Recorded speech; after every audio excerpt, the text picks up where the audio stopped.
Hello guys, and welcome back to JAMB Chemistry class. And of course, in this class, we're going to be looking at subatomic particles. Right?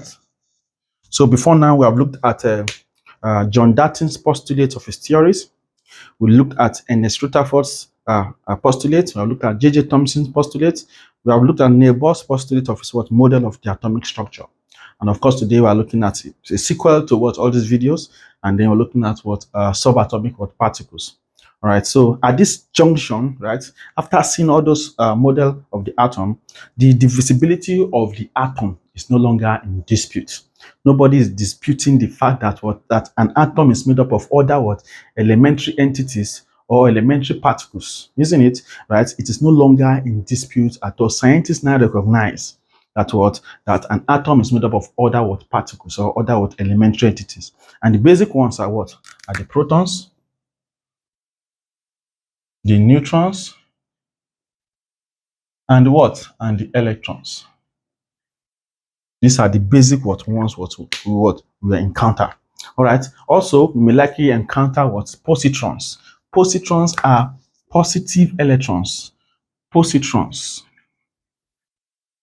are positive electrons.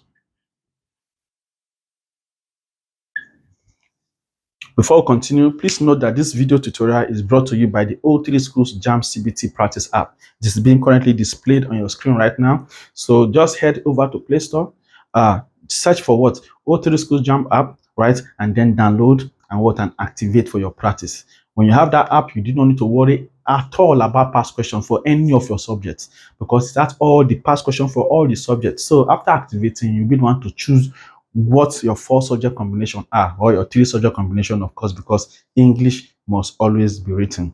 All right. And of course, this channel has all the video tutorials for all subjects. So if you want to prepare for your exam, you're not quite sure about your preparation, just head over to this channel, search for your subject and watch the videos and practice along with us, because the more you practice, the more you understand how JAMB set their questions. All right. So another important aspect of that app, which you should not take for granted, is the Jamb CBT challenge. The challenge is for all students taking JAMB for this year. So once you download the app, you activate it, you have access to participate every week. So every week we are participating. In your 4 subjects, you are seeing what your score is. So it makes you to gain confidence, because the more you are improving, the more you are more confident that you are going to pass your JAMB exam. Right? Those are just some of the little features I'm talking about. There are so many other bountiful features I do not want to stress much because of what we are doing here today. All right. So likewise, do not forget to click on the like button. So that other students can find this video. And also, do not forget to click on the red subscribe button below. So clicking on the subscribe button does not mean you are paying any money. You are not paying any money to anybody, right? You are just saying that whenever we release a new video, you'll be notified from your app notifications. You get it from your phone notification that O3Schools has published a new video. All right. So it does not mean that you are paying. You are not paying for it. It's completely free to subscribe. So click on that red subscribe button below this video, so that you keep in touch with O3Schools.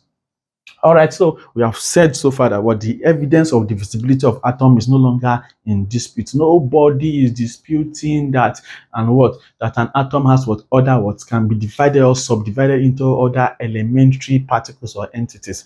Right, so we have seen the basic ones: protons, the neutrons, and the electrons. And they'll talk about the positrons, which are positive electrons, and they are formed when a proton changes or transforms into a neutron. That's when a positron is formed. So we're going to see how it is formed just in a short bit. So the next part of this thing we look at is we make some deductions. But before then, we need to know the subatomic particles, their masses, and their charges. So let's look at the subatomic particles, their masses, and their charges firstly. So of course, if you have a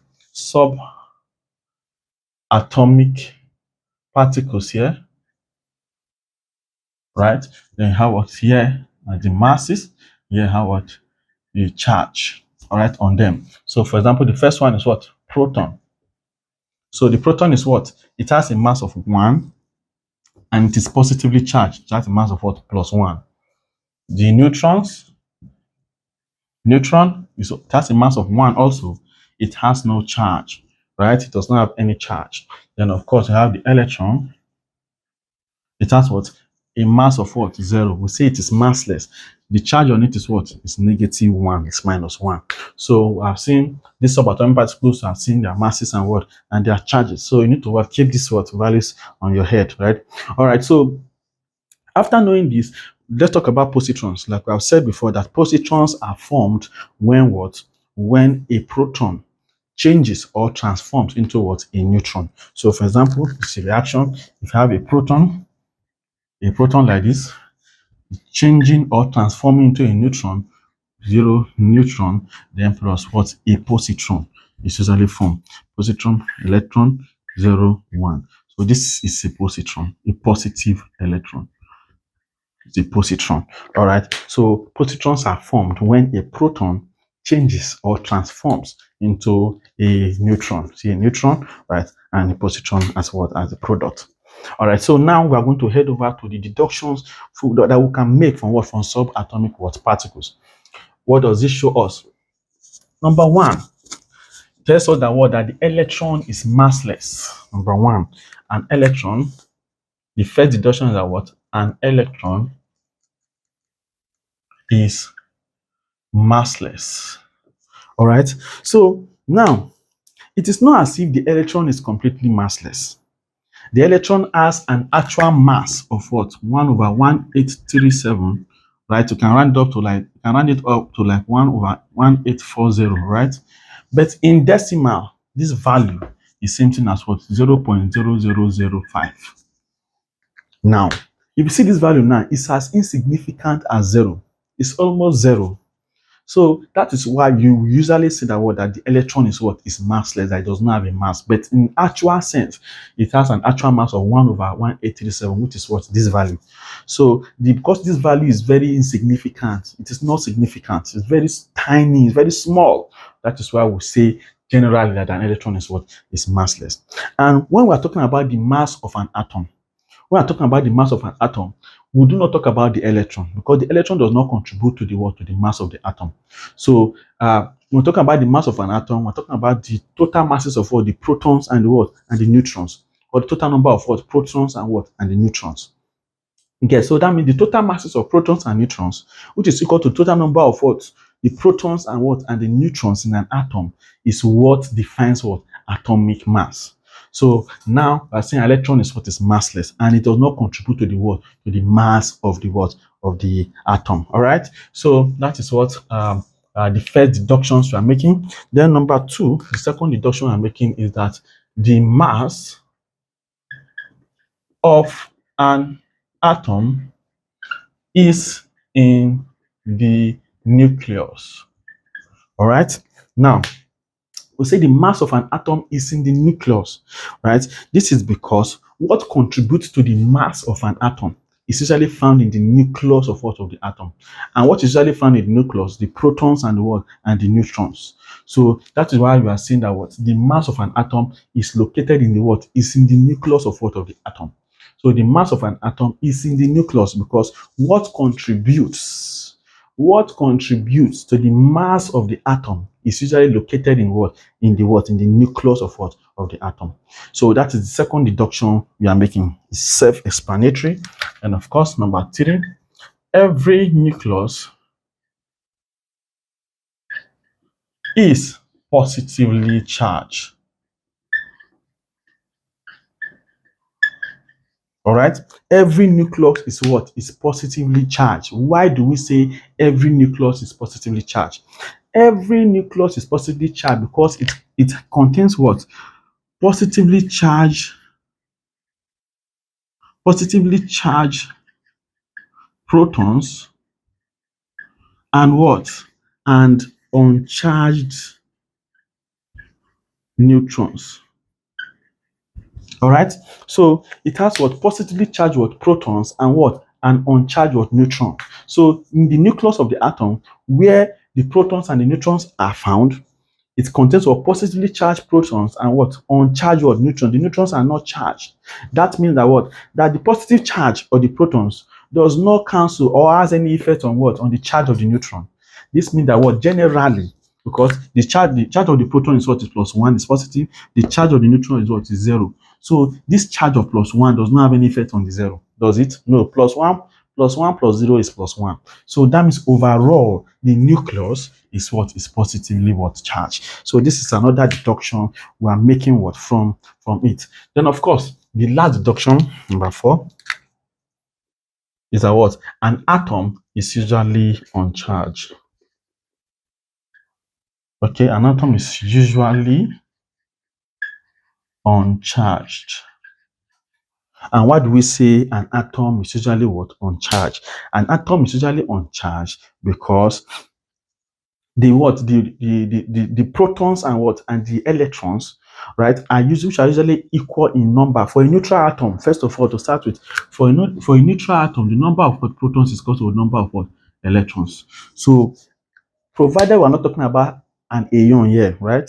I'm not talking about what the charge here, right? So for a neutral atom, the number of protons is equal to the number of what electrons. That is why when we say an atom is usually uncharged, it is because what the number of what protons and what and electrons, which are usually equal in number in an what in an atom, right, have what same magnitude but what opposite charges. Here, the number of the protons are what are positive, the electrons are what are negative. So they have what equal what magnitude but what opposite what charges. This is magnitude here. We're talking about magnitude here. Here, I'm talking about charges here. So they are what? They are equal in number, but what they have what opposite charges. That means what the effect, the positive charge will cancel out the negative charge, right? And but the net charge on it what will be 0. The net charge will be 0. So protons have what positive charge of +1. Electrons have positive charge of what of -1. So +1 minus 1 is what is 0. So the net charge on an atom is what is 0. So for example, let's look at what an atom that has, let's say, 10 protons and what and 10 electrons, right? So they have what no equal number of what equal number, right? 10 protons, equal number of protons and what an neutron. The atom had equal number of protons and what an electrons. So 10 protons, 10 electrons, but the charge on them is what is opposite. That means we have what plus 10, then minus what minus 10. Plus 10 minus 10, this negative charge will work on this, right? So plus 10 minus 10 will be equals to what now? Equals to 0. So the net charge on an atom, is what? It's usually 0. That's why we say an atom is usually uncharged. Generally, an atom is usually what? A neutral atom is generally what? Uncharged, right? Now, let's go over this again. We say an electron is massless, and we have seen why it is massless, right? We have discussed before now from J.J. Thomson's theory, that what J.J. Thomson discovered the specific charge on an atom. Specific charge. He discovered it to be what 1.76 times 10 to the power 11 kilogram per, right? Why what R.A. Millikan from his oil drop experiment, Millikan saw that whether the charge on an atom he found the charge to be what minus 1.6 times what 10 to the power minus 19 what coulomb. So now, since we know the specific charge is what the charge per unit mass. To be this, and then the charge is this. So combining those two to find the mass, we'll find out what the electron has a mass of what 9.1 times 10 to the power minus 31 kilogram. Right? So if we combine this value to gram and then convert the value to what? To atomic mass unit, as you have seen in the previous video, we had the value of what? Of 1/837, 1/1837 as the mass of an electron. And this mass is usually very insignificant. If we convert it to decimal, we are going to have 0.0005, which is what as insignificant as 0. And that's why we say that overall the electron is massless. Right? Something that is close to 0 is 0, right? Then now the mass of an atom is in the nucleus of the atom. That means what contributes to the mass of an atom is present in the nucleus of the atom. All right. Then of course every nucleus is positively charged. Why? Because it has positively charged protons and what? Uncharged neutrons. That means that the overall charge on it will be positive. Then lastly, an atom is usually what? Uncharged. It's uncharged because contain equal number of protons and what, and neutrons, which are what, equal in magnitude but what, but opposite what, charges. So the charges what, of course, will have effect on each other, and of course the net charge will be what, will be zero. So that's why we said an atom is usually uncharged. Now to end this, I want to just talk about two scientists. One, he discovered atomic number, and then the other discovers what, neutrons, right? Discovered neutrons. So the first scientist we're talking about is Sir Henry Gwyn Jeffrey Moseley. He discovered what, atomic number.